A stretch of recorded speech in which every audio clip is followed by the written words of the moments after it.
What is up everyone? Welcome back to my channel. I hope you guys are doing well today. As you guys can tell by today's video title and my lack of makeup, today's video is a makeup video. I've recently seen the Queen Nikki Tutorials post a video where she actually did a full face of makeup that she forgot existed. After watching that video, it kind of sent me down my own path of rediscovery, and I basically had a rummage through my makeup stash and realized there was so many products I completely forgot about. These products at that time were absolute bangers. Like, I don't know why I stopped using them. Clearly, as time went on, I just found new things to love, and I guess I just kind of forgot about them, which is really sad. Just a disclaimer, these products are very heavily expired, but to be honest, it's my body, and if I get an allergic reaction, it'll serve me right. I'm not telling you guys to use heavily expired makeup, but I'm just gonna risk it for a biscuit. If you guys like the idea of this video, then definitely smash that huge thumbs up down below, and be sure to subscribe if you haven't already. But I guess let's go down memory lane and rediscover some of these amazing products. Let's get into it. All right, so first things first, we're gonna start off with the foundation. Now, there was so many different ones to choose from. Some were more expired than others, so I was kind of forced to try out this one for this video, as this one seemed okay. This is the Giorgio Armani Luminous Silk Foundation, and honestly, I know it's quite an expensive foundation, but this was amazing. I just remember how much of a chokehold this foundation had on me. I guess in the end, I stopped using it because of how expensive it was, but I just remember it had the most like natural finish. It wasn't cakey, but it still had really good coverage. It seems to be doing okay. There's not too much separation in my bottle, so hopefully this will be all right. I'm just gonna dab it all over my face. This is quite a lightweight foundation, like I said, so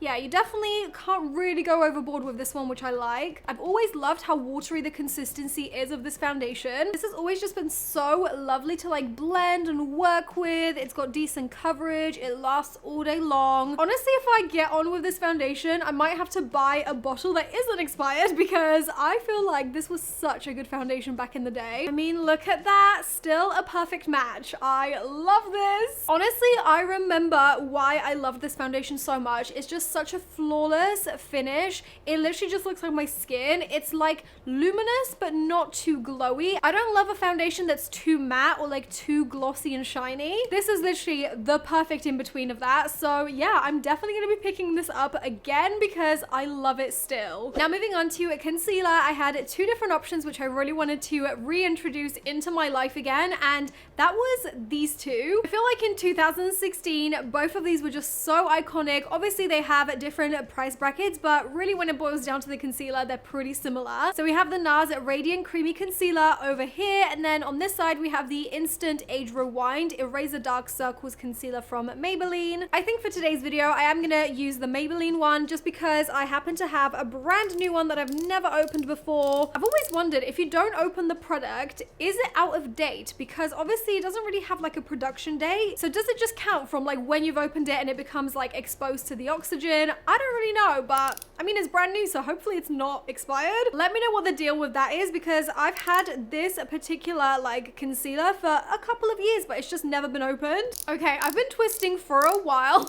I don't know if it's like proper hard in there, but nothing's coming out. Oh, okay, wait, it's coming. It's coming. It just took a little second. Here we go. We have product at last. I have to say, I haven't reached for this concealer in a few years, so let's see if I still love it as much as I used to. I've always really loved like the applicator of it. It was quite like a novelty in the beauty world at that time when it came out. I feel like these days consumers are so worried about like contamination of bacteria though, so a doe like that might not be the most like hygienic way to apply concealer, especially if you're using it to apply over spots and stuff like that, because obviously that then does pick up the bacteria onto the doe fur. Okay, it's really blending out like a dream, I must say, and the coverage is amazing. It's just as good as I remember it. I notice as I age, I also have super like creasy under eyes all the time, no matter what I do, no matter what concealer I use, so I wonder if this will make it nice and smooth or whether it will crease. I'm pretty sure the first time I used this concealer, I must have used it in like my early 20s when I had a lot less wrinkles, so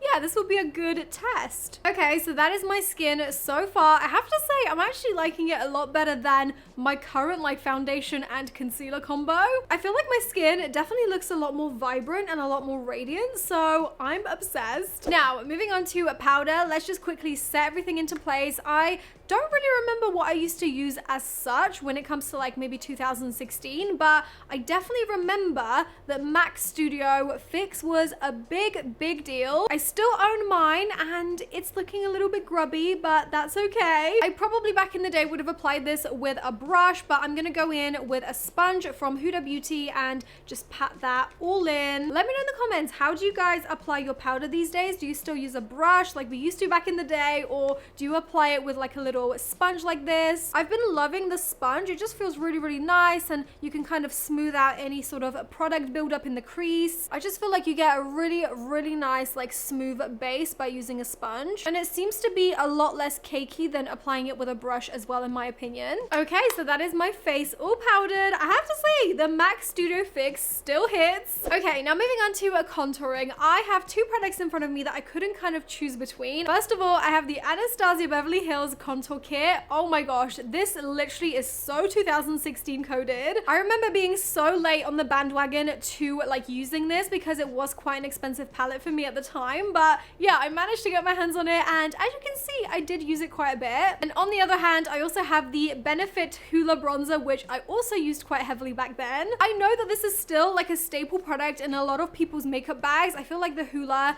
never dies, but personally for me, I have long forgotten about it. I don't know why. I guess it's just because it's like a singular product. I'm much more like into palettes when it comes to contour these days. Which one should we use? I wish this was live so you guys could tell me. I think I'm gonna go for probably this one. I remember that at the time this palette came out, there was a lot of contour sort of palettes and products on the market that were just way too warm toned for me. I feel like Anastasia Beverly Hills at the time really killed it with how cool toned this whole palette was. It was just perfect for contouring. Let's go on in with this powder. I really hope this doesn't break me out, you guys. I'll let you know if it does. Oh my gosh, look at that color. It is just the perfect like cool toned shade of contour. It's just so like subtle and so natural.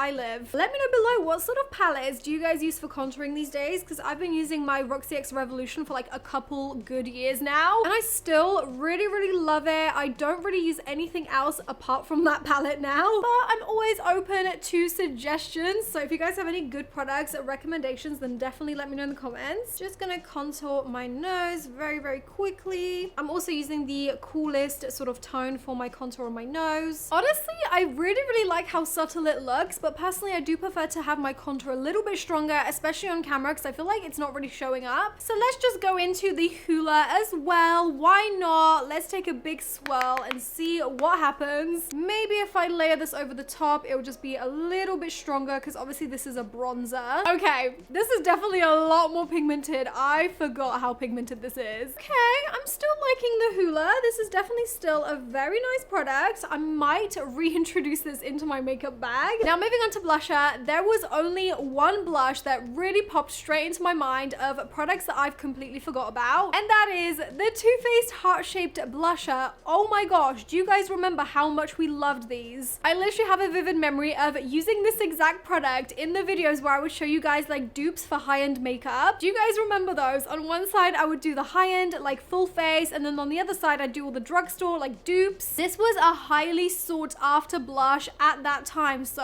I am bringing it back. Let's see what this baby can do. Is it still as pigmented and as nice as I remember? It doesn't smell of anything. I remember some of the Too Faced products actually smelled of stuff. Guys, do you remember the like chocolate bar palette? Oh my gosh, I still have that somewhere. I was considering using it for this video, but I ended up choosing something else. Oh yes, look at this blush. It's like perfect. Moving on to the highlighter, this video would simply not be right if I didn't include the Anastasia Beverly Hills Glow Kit. Again, I literally have vivid memories making videos with this palette and trying out like the cheap eBay dupes that were like knockoffs. Oh my gosh, that was a time to be alive. I also remember Primark doing a dupe of this. Anyways, my palette is definitely very worn and knackered out, but it's still got a little bit of life left in it. My favorite shade was clearly this one right here. This was the shade Summer, so let's take it one last time before I probably bin this palette because it's very expired. Are we ready? Are we ready? 3, 2, 1. Yes. Yes, just yes. Oh yeah, I remember now. I remember. This still hits different, you guys.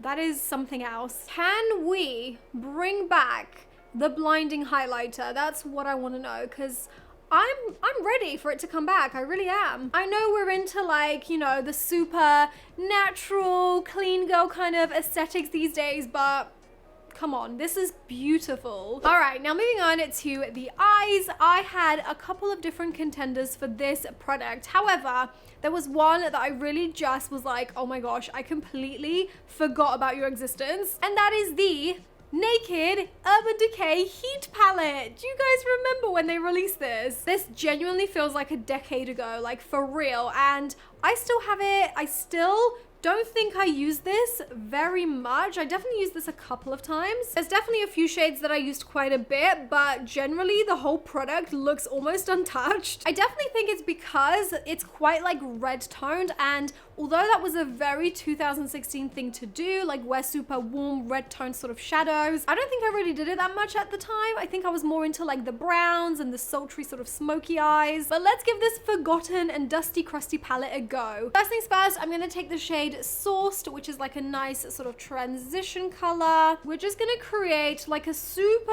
2016 kind of look, I think. Oh wow, this palette is still super pigmented. I mean, look at that. I'm then gonna take the reddish sort of shade called He Devil on a little flat brush, and I'm just gonna pack that right on the outer corner to build up the depth. I'm also dragging that red color below on my lower lash line and kind of connecting that outer corner. And lastly, I'm gonna take the shade Lumber, which is like a really nice metallic sort of copper shade, and I'm just gonna dab that right over the center of the lid like so. We then of course can't forget about the iconic inner corner highlight, which I still rock to this day, and I'm using the Anastasia Glow Kit for that. Just gonna pop that little dot of shimmer right there. Oh, and I remember we also did do highlight on the brow bone, so I'm gonna do that as well. So that is the finished eyeshadow. I have to say, I am still very impressed with this palette. I don't know if I would reach for it much, but you know, when you want to be a little bit extra and you want to go for that red sort of sexy kind of eye,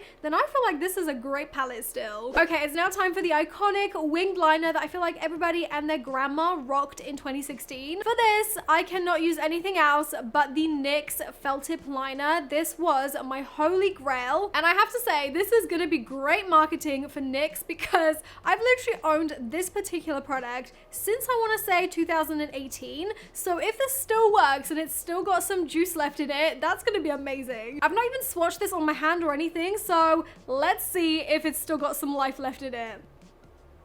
Oh my god, it still works! No way! It is literally as good as new, still, after all these years. Oh, it is leaking a little bit actually. It's leaking everywhere. But, I mean, it's still good, like it still works. I'm just gonna do my liner quite like bold and dramatic like I used to, and try not to get this ink all over my face. Okay, that is the liner all finished on one eye. It's looking pretty good, but it's definitely very, very wet just because it's leaking so much. I'm gonna have to let this dry for a bit so it doesn't like imprint on my lid. Okay, I'm still as obsessed with this ink liner as I was back in the day when I used to use it because it is so black, it's so precise, and it lasts all day long. I remember how hard this was to get off at the end of the day. I have to say, I'm pretty impressed with the longevity of this product. Like most felt tip liners would have dried out by now. So all I have to say is good going, NYX. You've done such a good job with this. Now I'm actually gonna let the eyeliner dry for a little bit longer before I curl my lashes and do the mascara. So let's move on to lips next. The lip liner I had to insert into this video is the NYX Suede Lip Liner. Look how well loved this was. It was just sitting in the bottom of my makeup drawer and I felt bad for it, so I'm bringing it back. This one is in the shade Soft Spoken and it still looks very, very usable. This one is in the shade Soft Spoken and it still looks very usable, so let's line our lips with this. Alright, so that's the lip liner done. I still love the shade so much. And it's now time for the lipstick. The lipstick I'm using today is the Too Faced Melted Matte, and this is in the shade Child Star. I remember how much I loved this lipstick. I used to be so into matte lipsticks, not so much these days, but I still have so much love for this product. I just completely forgot about it. Let's just apply this right over. I'm gonna dab it out into that lip liner. Okay, I still love this lipstick so much. It's such a good shade. Like, it just goes with any kind of makeup because it's quite neutral. I think the eyeliner has had enough time now to kind of set, as it was super liquidy. So I'm just gonna curl my lashes now. And now for the mascara that I completely used to love so much but completely forgot about it, is this one. This is the Maybelline Lash Sensational. I still know that people love this to this day, but I just kind of like stopped using it, and I don't know why. This is the part where I'm like, I don't know if I should be using this product because this is definitely a good few years like expired, but I'm probably just gonna take this whole makeup off as soon as I'm done filming just in case. Okay, so that's the mascara on. I don't think I love it as much as I used to. I feel like back in the day it was a pretty decent mascara, but now I definitely prefer the latest like Maybelline Sky High mascara over this. It's okay. It could just be down to the fact that obviously it's quite an old mascara. Maybe that's why it's not performing the best, but I definitely feel like the Sky High one is much better now. Alright guys, so that is it for today's video of me trying out a full face of products you forgot existed. I have to say I'm pretty happy with how this look turned out. I've definitely had a bit of a blast from the past doing it. It's definitely made me rediscover some products that I used to absolutely love, such as the foundation and the concealer. I have to say though, I think the mascara out of all the products was probably the one I was most disappointed with. But to be honest, seeing as most of these products are well out of date, they still performed super well on my face, so I'm very impressed. Let me know what you guys think of this look and whether you will be repurchasing any of these products that I've shown in this video. I feel like if you're looking for a good like natural finish foundation that lasts all day long, don't walk but run for this one. I for one am definitely repurchasing a new bottle of this as soon as possible. If you guys want to see any more videos like this in the future, definitely smash that huge thumbs up down below and be sure to subscribe if you haven't already. Thank you guys so much for watching, and hopefully I'll see you guys in my next one. Bye!